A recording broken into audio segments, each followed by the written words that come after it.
Hello दोस्तों, स्वागत है आप सभी का ईएस के एक्सेलेंस ट्यूटोरियल में। दोस्तों आज हम लोग जो है संडे टेस्ट पेपर 7 का जो है सॉल्यूशन देखेंगे। तो संडे टेस्ट पेपर 7 का सॉल्यूशन के लिए जो है पहला क्वेश्चन है कि दो वृत्तों की त्रिज्याएं 10 सेमी तथा 5 सेमी है।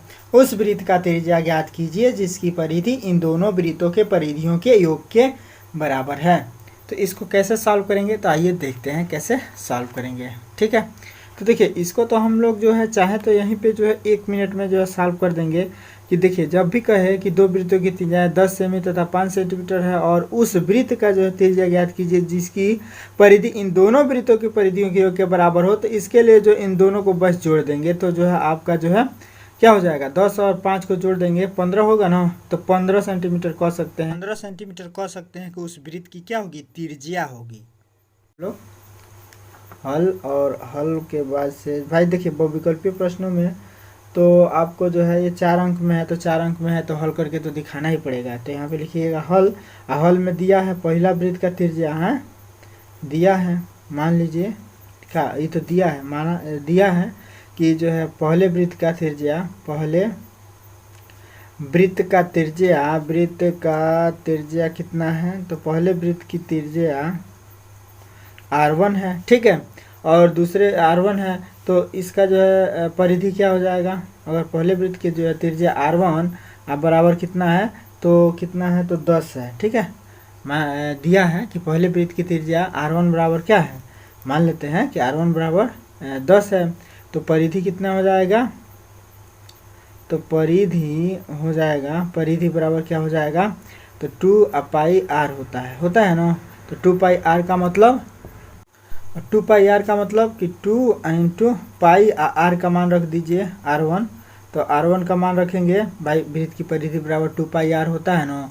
तो यहाँ पे जो है R का मतलब R1 रख देंगे। ठीक है, बराबर 10 है तो R1 के जगह पर जो है 10 रख देंगे। तो आपका जो है कितना हो जाएगा, बस 2π10 रहने दीजिए फिलहाल में, परिधि इतना ही रहने दीजिए। ठीक है, परिधि फिलहाल में इतना ही रहने दीजिए। और देखिए डायमेंशन सेंटीमीटर में दिया है तो आप यहाँ पे जो है सेमी में लिखिएगा। ठीक है ना, परिधि। ठीक है, अब देखिए अब जो है क्या करेंगे, अब दूसरे वृत्त की त्रिज्या लिखते हैं। तो दूसरा वृत्त का त्रिज्या R2 बराबर कितना दिया है, 5 सेंटीमीटर। ठीक है, दूसरे वृत्त की त्रिज्या R2 बराबर दिया है 5 सेंटीमीटर। तो इसका परिधि कितना हो जाएगा, तो परिधि बराबर 2π इंटू r। तो r के जगह पर क्या रखेंगे, 5। ठीक है, 2πr का जगह पर, r के जगह पर 5 रख देंगे। तो परिधि निकल जाएगा 2π5। ठीक है, 2π5 हो गया परिधि। और दूसरे वृत्त का, अब जो है कोई तीसरा वृत्त है जो इन दोनों, तो माना कि तीसरा वृत्त की, माना कि तीसरे वृत्त की त्रिज्या, तीसरे वृत्त की त्रिज्या कितनी है, कैपिटल R है। ठीक है, माना कि तीसरे वृत्त की त्रिज्या कैपिटल R है। ठीक है, तो इस वृत्त की जो है परिधि कितनी होगी, इस वृत्त की परिधि बराबर क्या हो जाएगा, तो 2π कैपिटल R होगा ना। मैंने ये कह रहा है कि उस वृत्त की त्रिज्या बताइए जो इन दोनों परिधियों के योग के बराबर है। तो माना कि वह वृत्त है जिसकी दोनों की परिधियों के योग के बराबर त्रिज्या है। ठीक है ना, तो वह जो है परिधि 2πr हो जाएगा। ठीक है, 2πr हो गया, मैंने बढ़न वृत्त बनेगा ना। तो मान लीजिए कि बड़े वृत्त की त्रिज्या क्या है, r है। ठीक है, तो इस वृत्त की जो परिधि कितनी होगी, 2πr। अब यही जो है परिधि किसके बराबर है, तो इन दोनों वृत्तों के परिधियों के योग के बराबर है। तो यहाँ पे लिखेंगे क्या, प्रश्नानुसार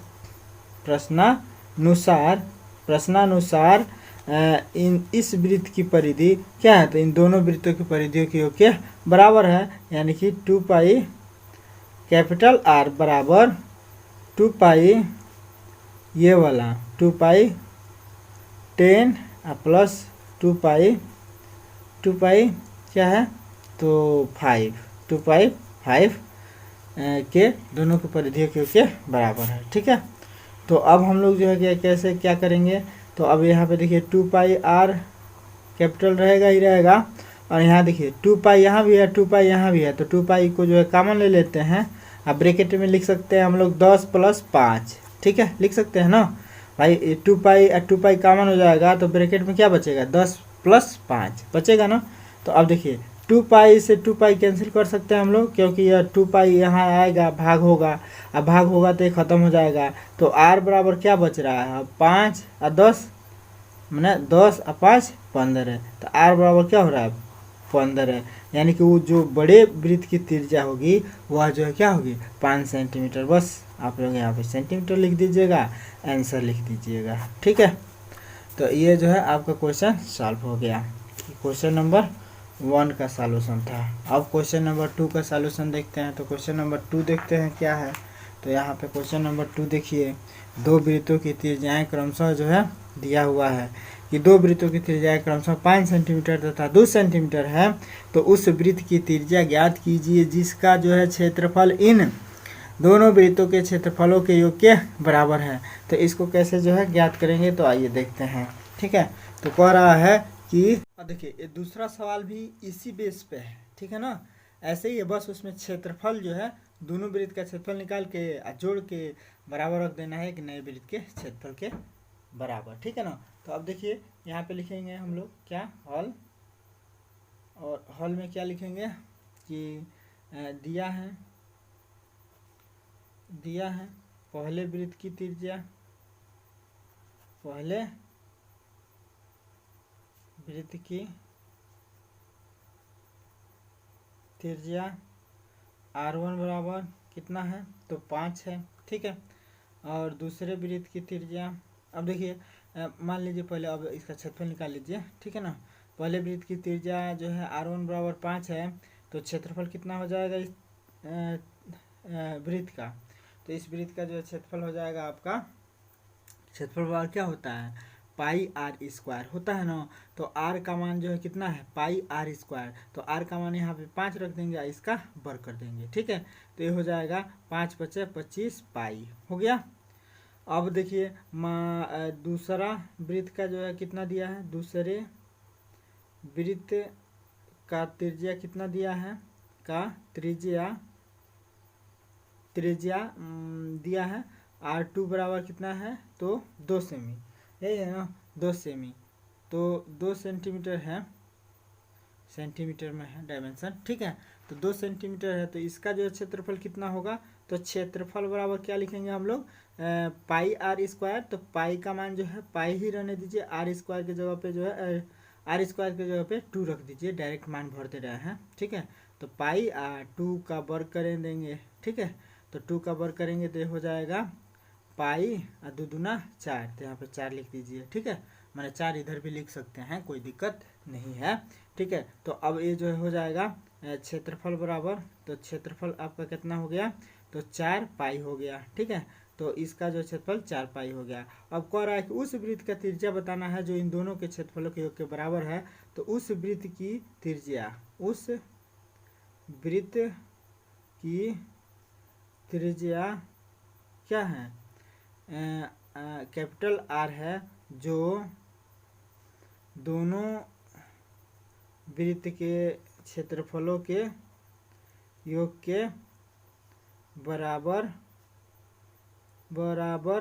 क्षेत्रफल है आएगा। ठीक है ना, जो भी क्षेत्रफल आएगा वह जो है क्या आएगा, इन दोनों वृत्तों के क्षेत्रफलों के योग के बराबर आएगा। तो इसका क्षेत्रफल देख लेते हैं, तो इसका क्षेत्रफल क्या हो जाएगा, इसका क्षेत्रफल बराबर हो जाएगा πr², तो यहाँ पे जो है कैपिटल R का वर्ग हो जाएगा। ठीक है, तो अब यह जो है त्रिज्या, यह जो है जो क्षेत्रफल है, क्वेश्चन में कहा गया है कि यह जो क्षेत्रफल है इन दोनों के क्षेत्रफलों के योग के बराबर होना चाहिए। तो यहाँ पे हम लोग लिख देंगे कि प्रश्नानुसार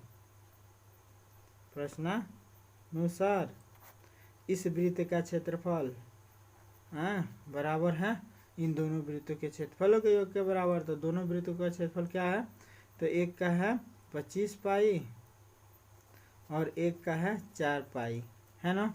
तो इसको लिख सकते हैं 25 गो और 4 गो 29 गो 29 पाई।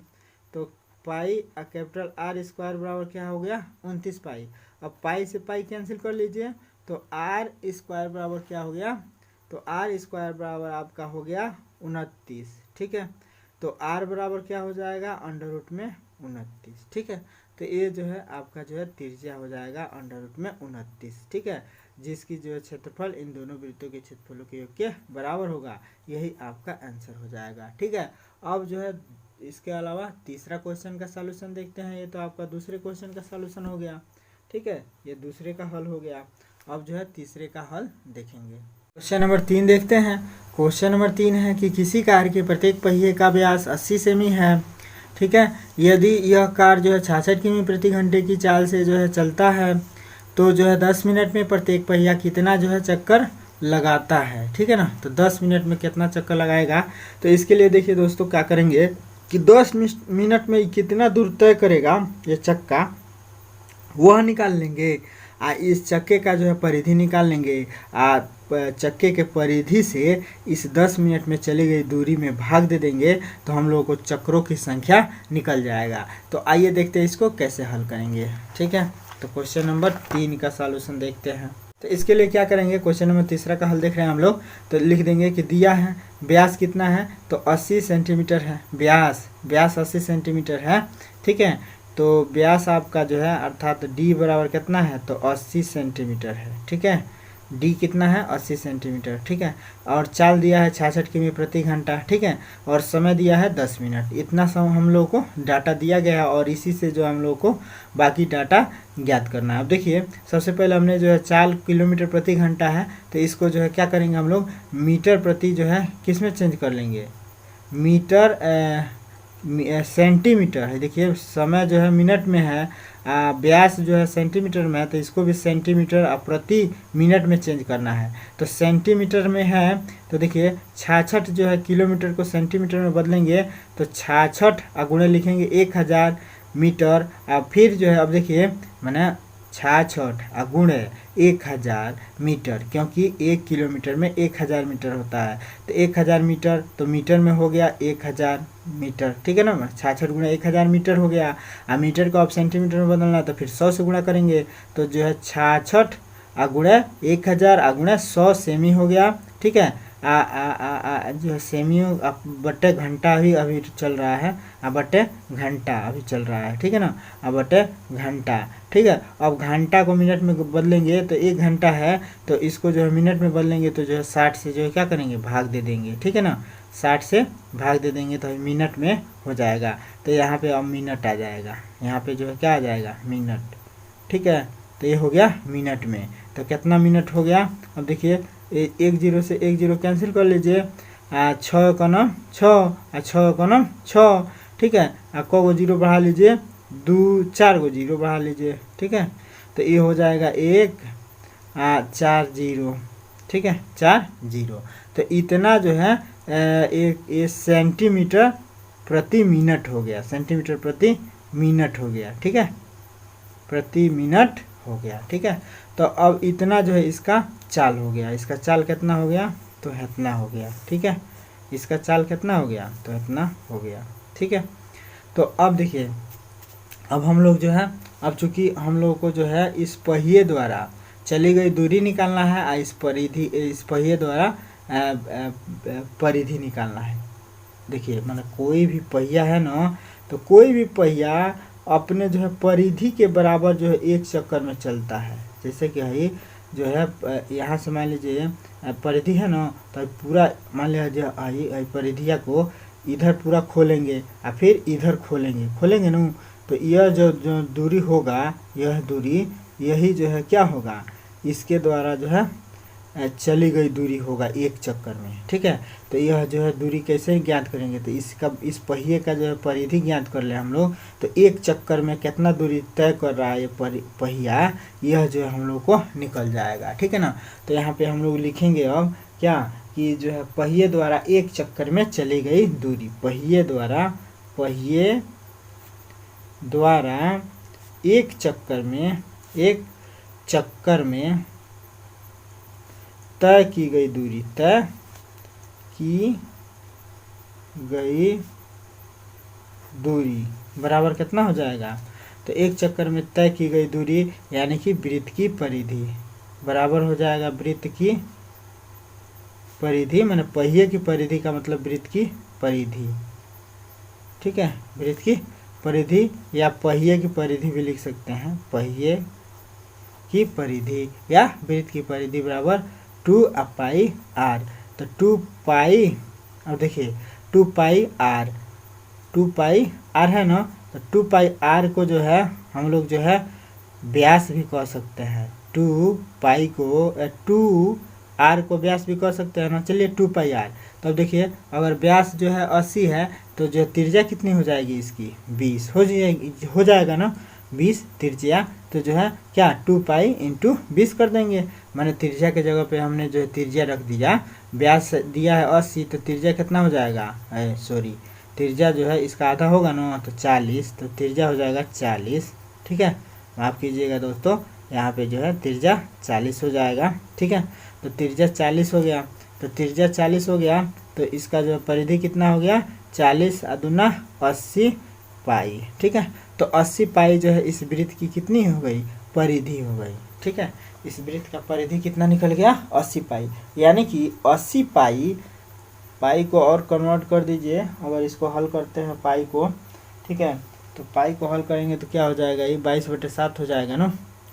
ठीक है, तो कोई खास फायदा नहीं है, तो इसको फिलहाल में 80 पाई ही रहने दीजिए। ठीक है ना, तो 80 पाई जो है क्या हो गया, इस बड़ी वृत्त का जो है इस पहिए का परिधि हो गया। ठीक है, तो पहिए की परिधि जो है 80 पाई है, यानी कि इतना ही दूरी यह एक चक्कर में चल रहा है। ठीक है ना, इतना ही दूरी एक चक्कर में ये पहिया लगा रहा है 80 पाई। ठीक है, तो अब ये पहिया जो है 10 मिनट तक जो है चलता रहे तो कितना दूरी तय करेगा। और मान लीजिए 10 मिनट तक ये दूरी कितना चलेगा ये पहिया। ठीक है ना, तो जितना दूरी चलेगा उसमें इस परिधिया से भाग दे देंगे, ये परिधिया से, तो इसके चक्रों की संख्या निकल जाता है। ठीक है, तो अब हम लोग जो है क्या करते हैं, परिधि निकल गया तो अब जो है, अब देखिए चूँकि इस पहिए की जो चाल है ना 66 किमी प्रति घंटा है, तो 10 मिनट में चली गई दूरी निकालते हैं। तो पहिए द्वारा जो है 10 मिनट में चली गई दूरी, पहिए द्वारा 10 मिनट में चली गई दूरी बराबर, चली गई दूरी बराबर क्या हो जाएगा, तो दूरी बराबर क्या होता है, चाल गुणे समय होता है ना, आप लोगों को सूत्र याद होगा, चाल गुणे समय होता है। ठीक है, तो चाल गुणे समय से जो है हम लोग क्या करेंगे, दूरी निकालते हैं, तो चाल गुणे समय, तो चाल आपका जो है यहाँ पे देखिए इस पहिए का चाल कितना दिया है, तो जो हम लोग निकाले हैं इतना सेंटीमीटर प्रति मिनट निकाले हैं ना, तो इतना सेंटीमीटर प्रति मिनट जो है चाल लिख देते हैं, तो ये हो गया आपका चाल, गुणे समय है तो 10 मिनट है। ठीक है, तो समय है 10 मिनट। अब इन दोनों का आपस में गुणा होगा, तो गुणा हो जाएगा तो ये 11 और 5 जीरो हो जाएगा, होगा ना, तो ये 5 जीरो हो गया, और ये जो है किस में आएगा दूरी, तो सेंटीमीटर में आएगा। ठीक है, तो इतना जो है सेंटीमीटर दूरी तय कर रहा है, 66 किलोमीटर प्रति घंटा के हिसाब से यह जो तय कर रहा है 10 मिनट में इतना दूरी। ठीक है, तो इसको सेंटीमीटर में कन्वर्ट किया गया है। ठीक है ना, तो इतना सेंटीमीटर जो है दूरी तय कर रहा है। अब इसी दूरी में हम लोग जो है चक्रों की संख्या निकालना है ना, तो इसी दूरी में हम लोग इस वृत्त की परिधि से भाग दे देंगे। ठीक है, तो वृत्त की परिधि से भाग दे देंगे, तो यहाँ पे जो हम लोग को क्या लिखना है, तो यहाँ पे लिखिएगा आप लोग, अब यहाँ पे लिखिएगा पहिए द्वारा कुल चक्रों की संख्या, कुल चक्रों की संख्या बराबर क्या हो जाएगा, तो पहिए द्वारा कुल चक्रों की संख्या बराबर हो जाएगा कि 10 मिनट में चली गई दूरी अब बटा क्या, पहिए का परिधि, 10 मिनट में चली गई दूरी अब बटे परिधि, बटे पहिए का परिधि। ठीक है, तो अब देखिए 10 मिनट में चली गई दूरी, अब इतना निकाले हैं ना हम लोग, तो इसमें जो है क्या करेंगे, भाग दे देना है 1। ठीक है, 5 जीरो होगा ना, तो 5 जीरो अब बटे परिधि कितना निकला है, 80 पाई, परिधि 80 पाई निकला था। ठीक है, तो परिधि 80 पाई लिख देंगे। अब इसको हम लोग लिख सकते हैं, इस बात को कितना लिख सकते हैं, है तो ना, आप पाई का मान 22/7 है ना। तो अब यहाँ पे जो है देखिए, मैंने हम डायरेक्ट चाहते हैं लिख दें। ठीक है, तो 80 को तो यहाँ 80 रहने दीजिए। ठीक है, आई पाई का मतलब 22/7 होगा ना, तो डायरेक्ट लिखेंगे तो 7/22 लिख देंगे डायरेक्ट। ठीक है, 7/22 लिख देंगे। ठीक है, इसी बात को तो क्योंकि पलट देंगे बट्टे में है तो। ठीक है, तो अब देखिए, अब इसको सॉल्व कर लेंगे। तो इसको सॉल्व करेंगे तो हम लोग तो 11 से काटते हैं, 11 का नाम 11, 5 को 0 रहेगा ही रहेगा। ठीक है, 11 दूना 22 हो जाएगा। ठीक है, अब जो है क्या हो जाएगा, तो ये हो जाएगा आपका 7 का इसमें 1 में गुणा होगा तो 7 हो जाएगा, अब 5 को 0 हो जाएगा। ठीक है, 7 और 5 0, 7 × 5 0, अब बट्टे में हो जाएगा 8 दूना 16, यानी कि 8 दूना 16 का मतलब 160। ठीक है, तो 8 दूना 16 160 हो गया। इससे जो है इसको काट दीजिए। ठीक है ना, तो अब इसमें आप लोग भाग दे दीजिए 7000 में, 70,000 हो गया, इधर सैकड़ा हज़ार 10,000, 70,000 हो गया ना। तो 70,000 में जो है 16 से भाग दे दीजिए। तो 16 से आप अगर भाग देते हैं तो आपका आंसर कितना आ जाएगा, अगर आप 16 से भाग देंगे तो आपका आंसर आ जाएगा 4375। ठीक है, 4375 होगा। इतना चक्कर हो जाएगा। ठीक है, इतना चक्कर हो। ठीक है, तो इतना चक्कर जो है चलेगा। ये आपका जो है चक्रों की संख्या निकल गया। ठीक है दोस्तों, तो अब जो है ये आपका आंसर हो जाएगा। ठीक है, तो अब देखिए आप लोग भाग दे के देख लीजिएगा, इतना ही आएगा। ठीक है ना, भाग दे के आप लोग देखिएगा। अब देखिए दोस्तों, आप लोगों को जो है फिलहाल में ये जो है 4 नंबर का तीनों क्वेश्चन थे। ठीक है, तो 4 3 12 नंबर का जो है एक क्वेश्चन आप लोगों को बता दिया गया। ठीक है, बाकी अगर विस्तृत उत्तरीय जो 6 नंबर वाले क्वेश्चन हैं आप लोग कहेंगे तो इसका जो है एक अलग वीडियो बना देंगे। ठीक है ना, है 6 नंबर वाला। ठीक है, तो 6 नंबर वाला जो है इसका जो है कल वीडियो बना देंगे। ठीक है, तो आप लोग अगर कहते हैं तो। ठीक है, तो फिर मिलते हैं अगले वीडियो में। तब तक के लिए दोस्तों जय हिंद।